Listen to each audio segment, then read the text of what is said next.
And this is the foundation of the Rockefeller Habits in the way we look at it today. There's people, strategy, execution, and cash. People, strategy, execution for cash. 4 pillars that have to be strong in your business to have sustainable success. And here's how we kind of look at it. If this is the vision that you're driving towards, people, strategy, execution, cash, your 4 pillars. And what we've seen, and it's been a great case study, and I've worked in a lot of other countries in India and the Middle East and watching the different economies since '08. It's been an interesting time, hey? I don't know what your industry's been like, but in a lot of industries, it's been very eventful. So we got to see some interesting patterns over the last 5 years. And we also started to see a lot of businesses that started to fall over. And usually, and what happens is that most businesses have one of these pillars they're really strong on.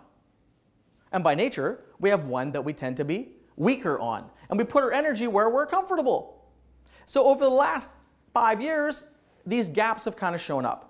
In the past, up till '08, the wind was blowing pretty strong, hey? Market was pretty good. So a lot of companies became obsessed with execution. Why do people become obsessed with execution? Why do people become obsessed with execution? And on its own, it's not a bad thing if it's balanced out, but what makes execution appealing? Measurable, yeah, what else? It's in front of you, yeah, what else?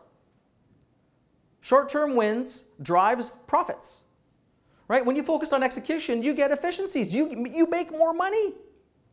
So this example is a company that called me in '09 that they had been focused on execution. They had record profits. They were amassing cash like you wouldn't believe.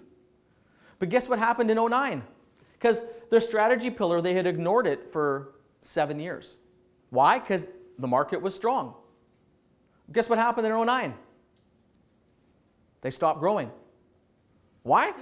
Because they didn't have their strategy was weak. They were riding the wave of the market. And when the market's good, that's great. But the market ain't that great. So you need to have a better strategy to continue to grow. So how do you know you have a good strategy?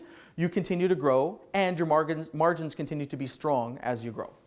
So what happens for a lot of businesses is they get obsessed on one, they neglect another, and then they get a wake-up call. And what we're trying to do in this methodology is to look at what happens to companies that continually grow without lots of drama. Other examples that we see is some people are so focused on people and culture. And again, when the market's good, it's okay. But at some point, if you get weak on execution, you're going to have a wonderful company with a wonderful culture, but no profit. So the challenge as you grow, you're never going to have them perfectly aligned, and they're not going to be perfectly balanced. That's not realistic. But as you grow, what you want to do is to have them grow in decent ratio so that you don't get yourself in trouble and cause your business to go into jeopardy. By the way, anyone ever been involved in a company where this thing called cash got really weak? That's a nightmare. You know the worst thing about having weak cash? I've seen it with clients. They spend 80% of their time trying to keep the banker happy. Literally, and the banker becomes your best friend. And you have lunch every week. And it's not nice. But the worst thing is it hurts the business. Never mind the cash flow issues. It hurts your business because you have to ignore everything else just to keep the line of credit. It's challenging. So again, as human beings, we tend to pay attention to these things when we have to. In this methodology, we're trying to get you to maintain them along the way.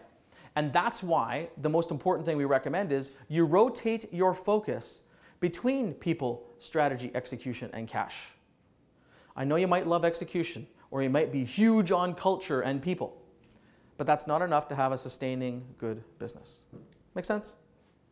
It's really, really important. It's one of the key principles of the habits.